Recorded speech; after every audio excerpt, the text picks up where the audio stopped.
फुले film पर बवाल, जातिवाद के इल्जामों ने रोकी रिलीज, डायरेक्टर ने तोड़ी चुप्पी। सेंसर बोर्ड ने भी चलाई डायलॉग्स पर कैंची, हटाए गए कई शब्द। हर फिल्म से पहले क्यों मचता है इतना बवाल, इस वीडियो में आपको मिलेगी पूरी जानकारी। सोशल रिफॉर्मर ज्योतिबा फुले और सावित्रीबाई फुले की कहानी से ब्राह्मणों को अपमानित करने का एक नया आरोप भी लगा है। प्रतीक गांधी और पत्रलेखा की मोस्ट अवेटेड फिल्म फुले रिलीज से पहले ही एक बड़े कंट्रोवर्सी के भंवर में फंस गई है। ये फिल्म महान समाज सुधारक ज्योतिबा फुले और सावित्रीबाई फुले की जिंदगी की कहानी है, जो 11 अप्रैल को सिनेमाघरों में आने वाली थी, लेकिन अब इसे आगे के लिए टाल दिया गया है। फिल्म पर जातिवाद को बढ़ाने और इतिहास को तोड़ मरोड़ कर पेश करने के इल्जाम लगे हैं। सेंसर बोर्ड ने कई बदलाव करने को कहा है, जिसके बाद यह बवाल और गहरा गया है। आज के इस वीडियो में समझने की कोशिश करेंगे कि पूरा मामला क्या है, इसकी जड़ कहां है और अब फिल्म के डायरेक्टर ने क्या कुछ कहा है। पहले आपको बताते हैं बवाल की शुरुआत और उसकी जड़ के बारे में। देखिए, फुले फिल्म का ट्रेलर जैसे ही रिलीज हुआ, सोशल मीडिया पर हंगामा मच गया। ब्राह्मण महासंघ के अध्यक्ष आनंद दवे ने सबसे पहले आवाज उठाई। उनका कहना था कि फिल्म में ब्राह्मणों को विलन की तरह दिखाया गया है, जो समाज में टेंशन बढ़ा सकता है। दवे ने मांग की कि फिल्म में ब्राह्मण समुदाय के अच्छे कामों को भी हाईलाइट किया जाए, जैसे कि शिक्षा और समाज सुधार में उनका योगदान। उन्होंने ये भी कहा कि ट्रेलर के कुछ सीन एक तरफा हैं और इतिहास को गलत तरीके से पेश करते हैं। इसके जवाब में कई संगठनों और नेताओं ने दवे की बात को खारिज कर दिया। रिपब्लिकन पार्टी ऑफ इंडिया के सचिन खरात ने कहा, यह फिल्म ज्योतिबा और सावित्रीबाई फुले के सच्चे स्ट्रगल को दिखाती है। इसमें कोई गलत बात नहीं है। जो लोग बवाल कर रहे हैं वो इतिहास को छिपाना चाहते हैं। इस बहस ने सोशल मीडिया को फिर दो हिस्सों में बांट दिया। कुछ लोग फिल्म को सपोर्ट कर रहे थे तो कुछ इसे बैन करने की मांग कर रहे थे। सेंसर बोर्ड ने इस हंगामे को देखते हुए फिल्म को स्कैन किया और 12 बड़े बदलाव सुझाए। इनमें महार, मांग और पेशवाई जैसे शब्दों को हटाना, एक सीन में गोबर फेंकने की घटना को बदलना और 3000 साल की गुलामी जैसे डायलॉग को दोबारा लिखना शामिल था। सेंसर बोर्ड का कहना था कि ये बदलाव समाज में शांति बनाए रखने के लिए जरूरी हैं, लेकिन इन बदलावों ने और आग में घी का काम कर दिया। कई लोगों ने इसे इतिहास को दबाने और दलित बहुजन की कहानी को कमजोर करने की साजिश बता दिया। इस पूरे बवाल के बीच फिल्म के डायरेक्टर अनंत महादेवन ने चुप्पी तोड़ी और खुलकर अपनी बात रखी। उन्होंने एक प्रेस कॉन्फ्रेंस में कहा कि हमने फुले में सिर्फ यही दिखाया है जो कि इतिहास में पहले से लिखा है। हमारा कोई गलत मकसद नहीं था। मैं खुद ब्राह्मण हूं, फिर अपने ही समुदाय को मैं क्यों बदनाम करूंगा। हमने फिल्म में यह भी दिखाया है कि कैसे कई ब्राह्मणों ने ज्योतिबा फुले का साथ भी दिया, जैसे कि 20 हॉस्पिटल खोलने में उनकी मदद की और समाज को मजबूत किया। अनंत महादेवन ने सेंसर बोर्ड के बदलावों को कट की जगह छोटे मोटे सुधार बताया।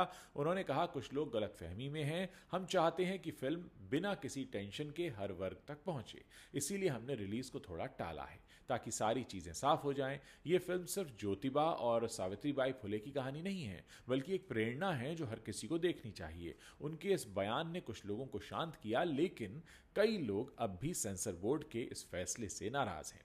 फुले का बवाल कोई नई बात नहीं है। आजकल तो हर दूसरी फिल्म में किसी न किसी वजह से विवाद हो ही जाता है। पहले पद्मावत को लेकर हुआ था, जिसे राजपूतों ने टारगेट किया था।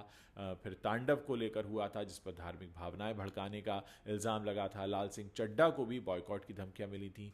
फुले का मसला बताता है कि अगर आप इतिहास, समाज या संस्कृति पर कुछ बोलने की कोशिश करेंगे तो कोई ना कोई ग्रुप तो ऐसा होगा ही जो आपसे नाराज हो जाएगा। इस विवाद का असर आने वाली फिल्मों पर भी साफ दिखेगा। डायरेक्टर्स और प्रोड्यूसर्स अब और सतर्क हो जाएंगे। खासकर ऐसी फिल्में जो इतिहास या सामाजिक मुद्दों पर हों, उनके लिए पहले से ही प्लानिंग करनी पड़ेगी। कई प्रोडक्शन हाउस तो अब स्क्रिप्ट लिखते वक्त ही वकीलों और हिस्टोरियंस की गहरी सलाह लेते हैं ताकि बाद में बवाल ना हो। लेकिन इसका एक दूसरा पहलू भी है। ज़्यादा सावधानी से क्रिएटिव फ्रीडम कम हो सकती है और डायरेक्टर सोचेंगे, रिस्क क्यों लेना, हम सब कुछ सेफ बनाते हैं। अब छोटे बजट की फिल्मों के लिए तो और बड़ी मुसीबत हो जाती है। उनके पास ना तो इतना पैसा होता है कि वो प्रोटेस्ट का या फिर कोर्ट केस को झेलें, ना ही इतना पीआर सपोर्ट होता है कि वो अपनी इमेज को बचाएं। सोशल मीडिया ने इस मुश्किल को और भी बढ़ा दिया है। एक ट्वीट या वीडियो वायरल हुआ नहीं कि बस पूरी फिल्म पर बैन की तलवार लटकने लगती है। फुले जैसी फिल्में जो समाज को कुछ अच्छा मैसेज देना चाहती हैं, उनके लिए माहौल और भी टफ हो जाता है।